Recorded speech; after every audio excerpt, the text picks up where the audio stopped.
Hello, my name is Jack Elder, Senior Director for Advanced Planning for CBS Brokerage. We are often asked about the deductibility of long-term care premiums. So I thought I would just take a minute to talk about how that works on an individual basis. So let's go through it here. So think about it.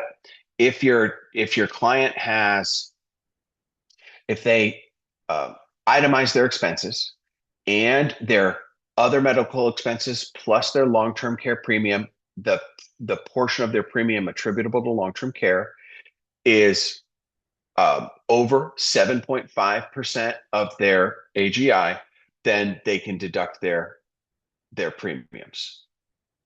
The amount of their deduction is limited by the allocable LTC portion. So, page 2 or 3 of the illustration, let's say it says $6,000 or 4,500 or whatever, or the age-based IRS limits that are published by the IRS on an annual basis. Then further, that deduction is limited to the excess over 7.5% of their AGI. So here's a decision tree. Do you itemize? Are your expenses, medical expenses, including the LTC portion, do they exceed 7.5? If yes, your deduction above the 7.5 is the lower of the allocable LTC portion of your premium. So if your premium's $10,000 a year and the LTC portion is 5,500, it's 5,500, or the IRS age-based limits. So we developed a spreadsheet, which we'd be happy to run for your client situation.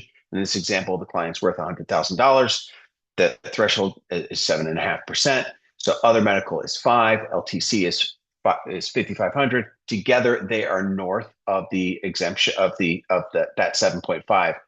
And then we've got the math that they're down below, which I won't go through at this time, but it results in a $3,000 deduction for that client. So just a reminder, there's another good reason to consider long-term care is that it has deduction possibilities if the client itemizes. Not everyone does, but those that do, it's a real advantage. With that, I hope you have a great day.